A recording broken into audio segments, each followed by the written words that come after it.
مخاطبین از رسانه پشت پرده ماجرای فیلم استاندار سابق یادتونه تیم میگه که منم داشمی رو آقای گلزار جابجا کرد.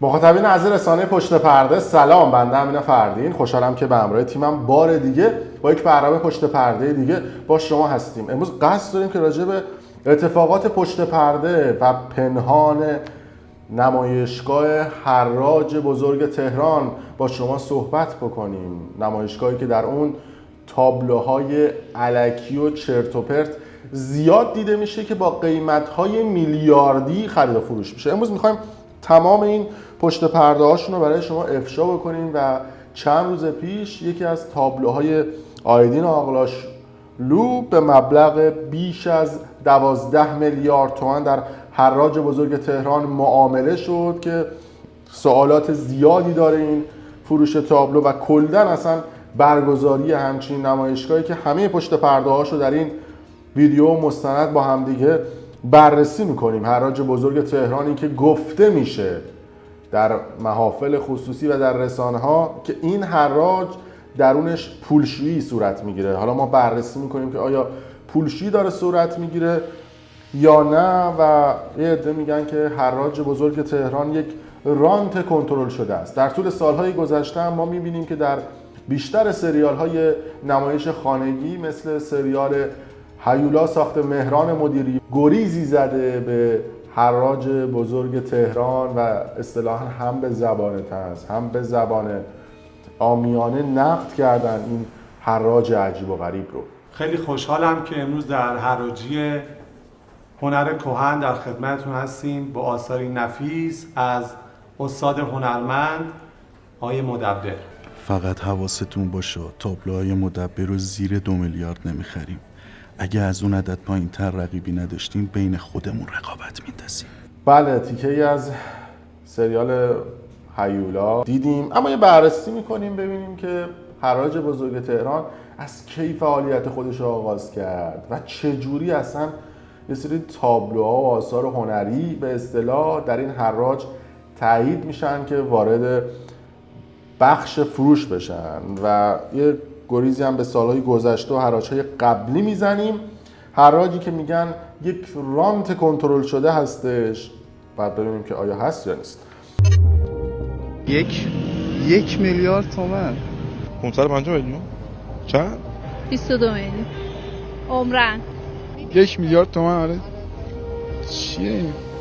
کهکشان راه شیری چیه؟ 460 میلیون تومان برای این تابلو هستن. بعضیا پول میدن دیگه. مد از وارداتی که از غرب وارد شده، ادای در حقیقت یه جور تجملگرایی و اشرافیت. اگر 70 میلیون داشتم خیلی کارهای دیگه میکردم به جای بوم نقاشی. 605 صحبت از یک حراجی است که چند سالی است در تهران برگزار میشه. حراجی که تابلوهای نقاشی در آن با قیمت‌های نجومی به فروش میرسه. 3 میلیارد. فکر میکنم یه لابی بوده به دلیل که اصلا قیمت ها منطقی نیست. 758 1 میلیارد فروخته شد. 1 میلیارد و 100 280 300 850 950 خیلی از آثاری که من میبینم به صورت رئاله و بسیار بسیار زیباست مورد توجه قرار نمیگیره و خیلی از تابلوهایی که به اسم اینکه این کار مثلا مدرنه یا آبستر است و یه حرکتی که شاید به طور اتفاقی انجام شده باشه خیلی راحت فروش میره. به نظر من بعضیاشون مفهوم بصری ندارن. اینکه اصلا فروش بره واسه من شبهه است. حالا چقدرش دیگه جای خود داره. یعنی من به عنوان نه یک هنرمند، یک کسی که حتی بخوام یه تابلو بخرم رو دیوار خونم بگذارم، شاید این به درد دیوار آشپزخونه بخوره. اما یه تاریخچه‌ای از حراج بزرگ تهران به شما بگیم که اصلا چجوری شکل گرفت، هدفش چی بود و چه آثاری در حراج بزرگ تهران به فروش رسیده و یک شخمی بزنیم از گذشته به الان. حراج تهران که به اسم حراج بزرگ تهران معروف هستش، یک نهاد مستقل و خصوصی مدیریتش رو بر عهده داره و شخصی به اسم علیرضا سمیع آذر که یک اصلاح طلب و از یاران نزدیک آقای خاتمی هستش مدیریت اون رو بر عهده داره که در تاریخ 29 خرداد سال 1391 در دوران آقای احمدی نژاد فعالیت خودش رو آغاز کرد و آقای علیرضا سمیع آذر کسی بود که در دوران آقای خاتمی سر کار اومده بود و وقتی که سیستم ریاست جمهوری از اصلاح طلبها واگذار شد به یک جریان دیگه، آقای سمیع آذر که در بحث فرهنگی ایران هم حالا خیلی سمت‌های زیادی داشته، مدیریت حراج بزرگ تهران رو بر عهده میگیره و سال 91 شروع به کار میکنن که فروش هنرهای تجسمی همچون نقاشی و مجسمه و نقاشی خط و عکس موضوعاتی هستش و اصطلاحاً چیزهایی هستش که در حراج بزرگ تهران به فروش میرسه. حراج بزرگ تهران این که بعضاً فوتبالیستای مشهوری همچون علی دایی و سلبریتی های معروفی همچون الناز شاکردوست در اون شرکت کردن در طول دوره‌های قبلی و بسیاری از آثار رو خرید کردن که رکورد فروش حراج بزرگ تهران برمیگرده به سال 97 با مجموع 65 میلیارد تومان که یک رقم عجیب و غریب برای حراج بزرگ تهران هستش و معمولا در هتل پارسیان آزادی برگزار میشه حراج بزرگ تهران. اما نکته‌ای که وجود داره، دو دوره قبلیش به خاطر کرونا یعنی دوره 11 و 12 برگزار نشد و دوره 13مش در دی ماه امسال یعنی سال 99 برگزار شد که تابلو خاطرات امید آقای آیدین آقداشلو با قیمت پایه 1 میلیارد و 200 میلیون تومان عرضه شد و با 10 برابر قیمت یعنی 12 میلیارد تومان به فروش رسید. ببینیم 800 8200 10 میلیارد ایوالله 10 میلیارد. من دیگه بیام پایین. 10 میلیارد 10 میلیارد نه 10 و 100 10 و 200 10 و 200 10 و 200 10 و 200 10 و 500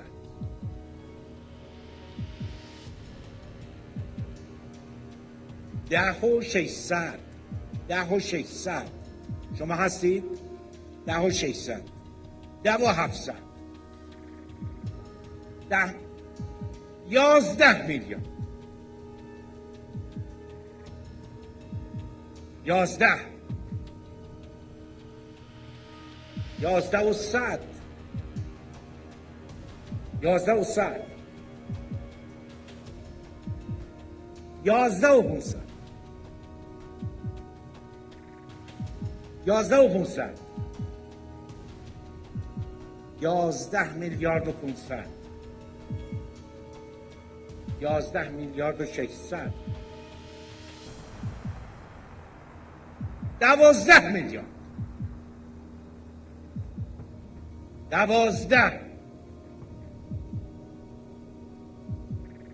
12 میلیارد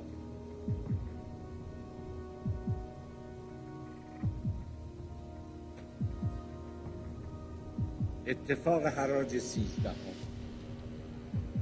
12 میلیارد 12 میلیارد و 500 اثری از آیدین آقداشلو خاطرات امید 12 میلیارد و 500 مبارکتون باشه. شماره 63. بله، قسمت‌هایی از حراج بزرگ تهران دید.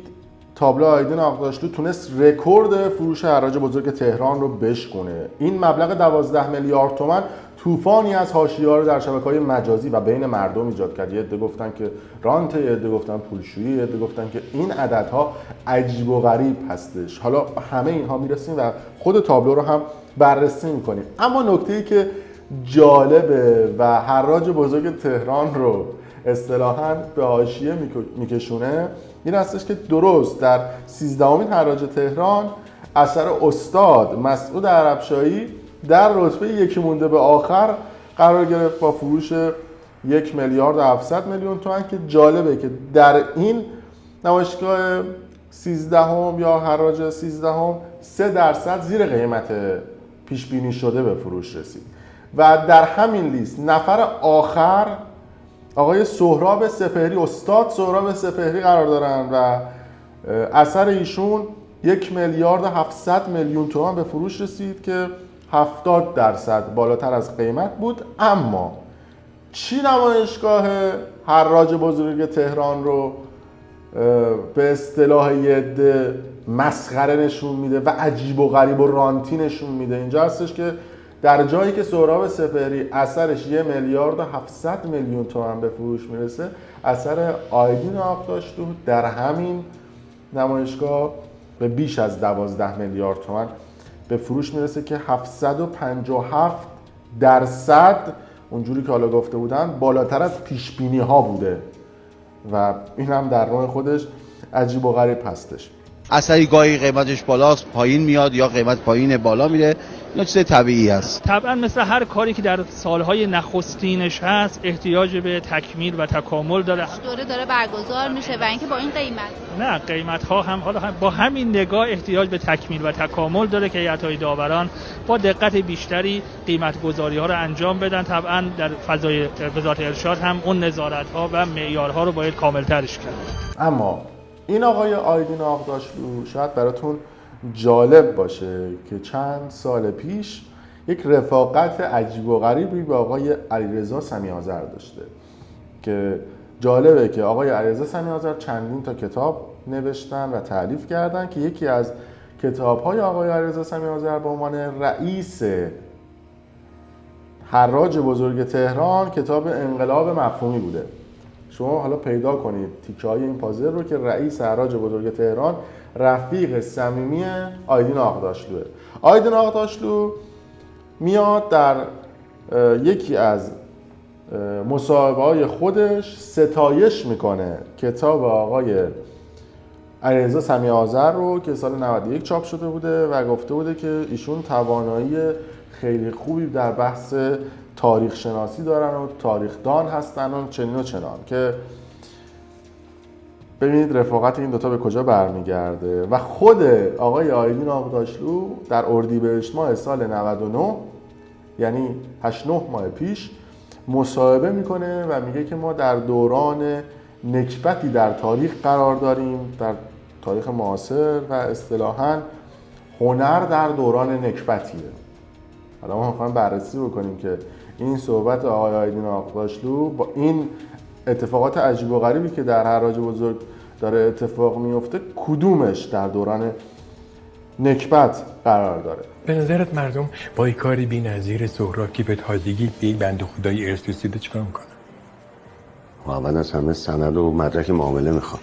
شما فکر کن تو پستوی خونه یک آدم خرپول زمانشو خاک بخورده، حالا در زمان مناسب به یک آدم مناسب رسیده. خب که هنوز آماده نیست. آماده میشه، به حراج میرسه، میشه غافلگیری بزرگ حراج. این نکته‌ای که در خصوص حراج بزرگ تهران هستش این هستش که یه سری افراد رو میارن و به صورت سوری میچینن و میشونن بین اون کسایی که میخوان تابلوها رو خریداری بکنن و رقم‌های الکی رو ارائه دادن و بالا پایین کردن. خب این چه سودی داره؟ مثلا تابلو آیدین آقداشلو 12 میلیارد تومان به فروش رسید. این چه سودی برای آیدین آقداشلو داره یا سایر افراد؟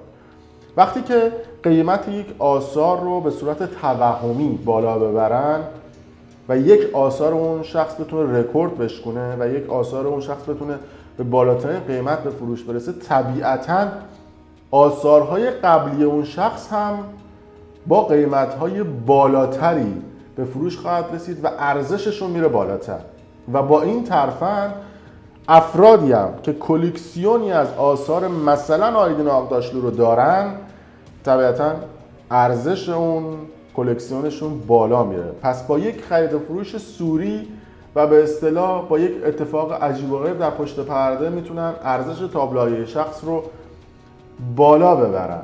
و نکته‌ای که وجود داره این هستش که هویت خریدارها در اصطلاحاً حراج بزرگ تهران معمولاً پنهان میمونه و کسی نمیدونه که یه تابلو رو چه شخصی گرفته.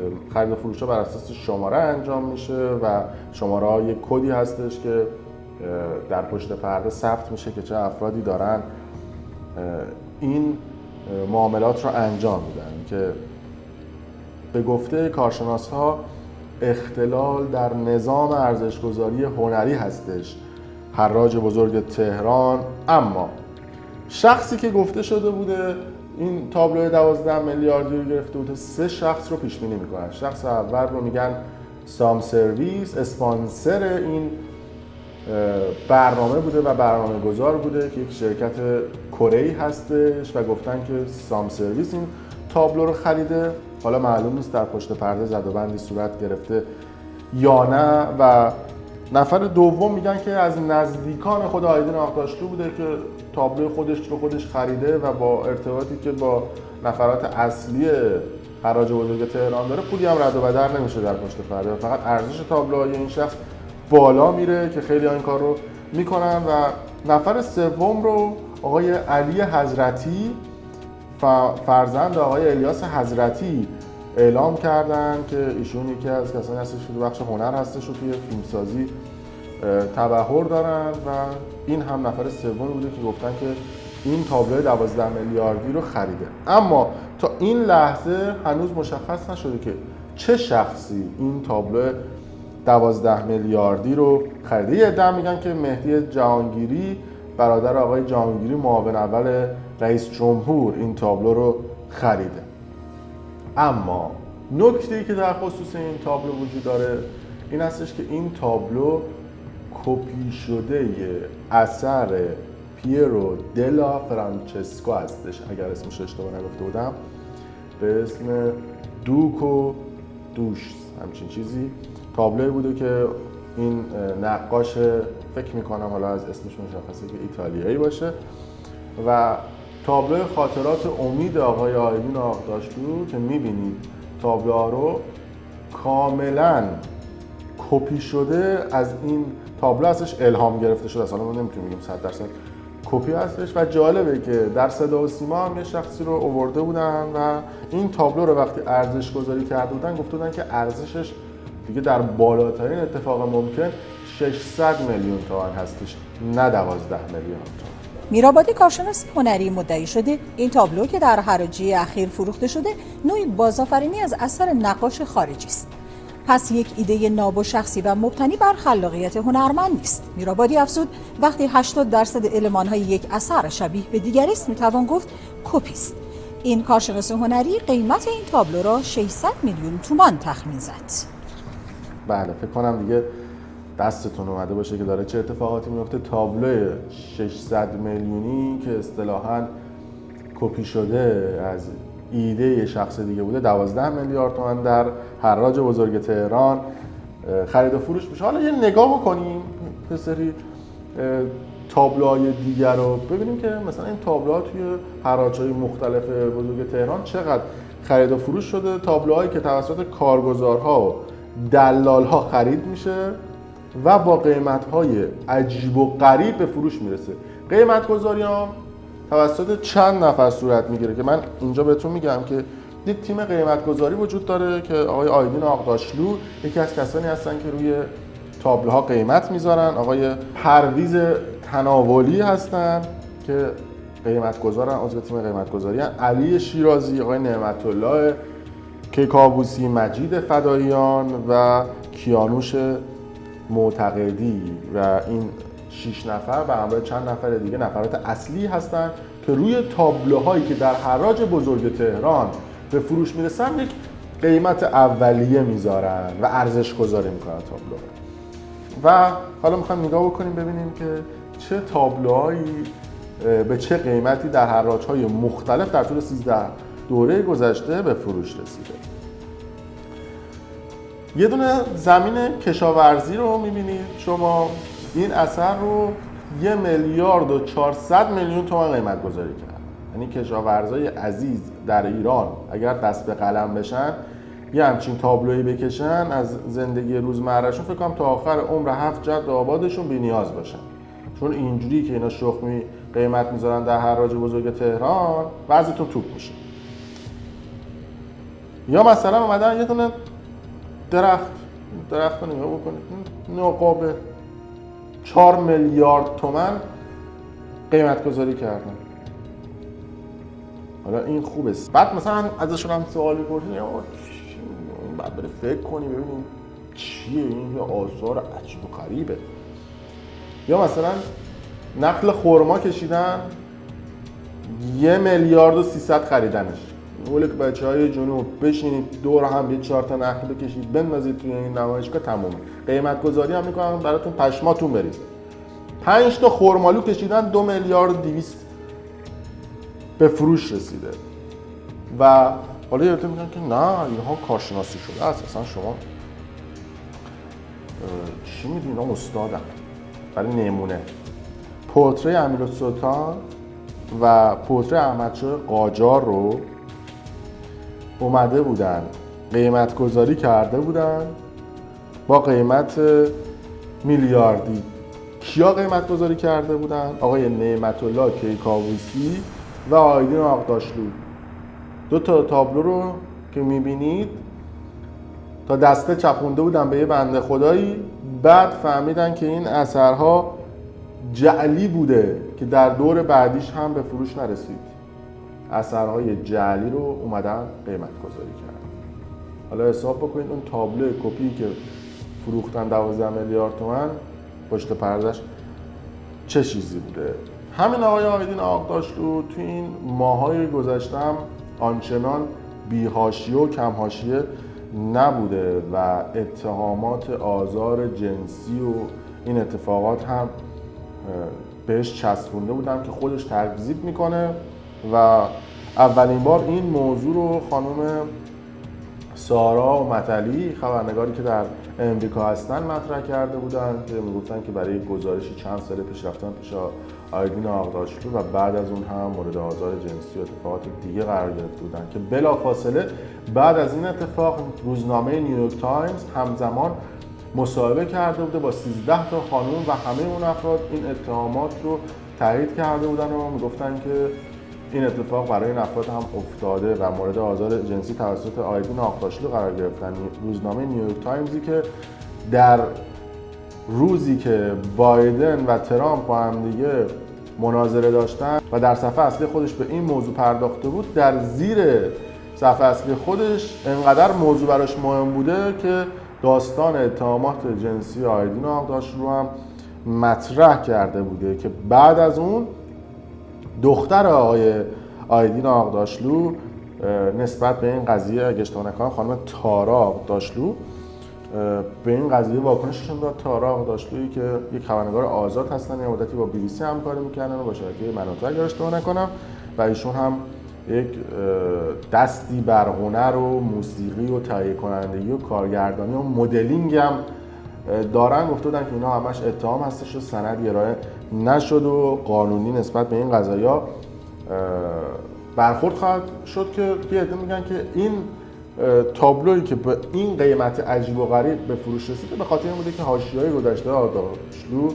کامل پاک بشه. از طرفی گفته شده بوده به محض اینکه روزنامه نیویورک تایمز این خبر اتهامات جنسی آقای آیدین آقداشلو رو کار کرده بوده، آقای آیدین آقداشلو تمام آثارهای هنری و گرانبهای خودش توی نیاوران و سهروردی رو انتقال داده بوده به خارج از کشور. این هم حالا باید ببینیم که آیا درست هستش یا نه. در حراج بزرگ تهرانی که تابلوها رو به اصطلاح مفت میخرن 600 برابر ممکن میکنن تو پاچه مردم و هیچ نظارتی هم درونشون صورت نمیگیره. یا مثلا 2 تا نقاشی که آقای علی اکبر صادقی آقای بهجت سعد در 13مین نمایشگاه حراج بزرگ تهران اون رو ارائه داده بودن، گفته بودن چون قیمت دلار رفته بوده بالا از ارزش گذاری که توی کاتالوگ و توی سایت نسبت به آثارشون ارائه شده بوده خیلی کمتر بوده، بعد ارزش گذاریش بیشتر باشه که حذف کردن از حراج 13 ولی خب چون توی کاتالوگ بود و توی جای مختلف بود یکم این حذف سخت شده بود. باید ببینیم که در روزهای آینده چه واکنش رو مسئولین نسبت به این موضوعات نشون میده. من دارم چک میکنم که موضوعی از قلم نیفتاده باشه واسه قسمت اول حراج بزرگ تهران و به زودی قسمت دوم حراج بزرگ تهران رو برای شما منتشر خواهیم کرد. در قسمت دوم بررسی میکنیم که کدوم تابلوها جعلی بودن و اصالت اصل بودن بهشون دادن اصطلاحاً و پروانه اصالت براشون صادر کردن و گفتن که این تابلوها اصله. نمیدونم حراج بزرگی که حالا آدم‌های خصوصی هم گفتن که توشون معاملات خصوصی انجام دادن و البته کسانی که رأس مدیریت حراج بزرگ تهران هستن میگن که پولشویی نیست، پولها کاملا داخل حساب حراج بزرگ تهران میاد، کاملا نهادهای امنیتی دارن نظارت میکنن و حرفشون هم هست که میگن کسی که میخواد پولشویی بکنه نمیاد تو حراج بزرگ تهرانی که این همه دوربین هست و دوربین صدا و سیما، خبرنگارا و آدمهای امنیتی هستن، بیاد پولش رو اونجا خرج بکنه و اصطلاحاً اونجا پولشویی انجام بده. اینم دفاعی بوده که مسئولین حراج بزرگ تهران کردن. گفتیم که ما اونجا به رسم امانت بگیم. اما سوالی که هستش و خیلی دوست داریم مسئولان حراج بزرگ تهران بهش پاسخ بدن هستش که چرا هویت خریدارها همیشه پنهان بمونه. در هر صورت مرسی که تا این لحظه با ما همراه بودید. اگر دوست داشتید کانال یوتیوبی برنامه پشت پرده رو سابسکرایب کنید، ویدیو رو لایک کنید و برای دوستان خودتون به اشتراک بذارید.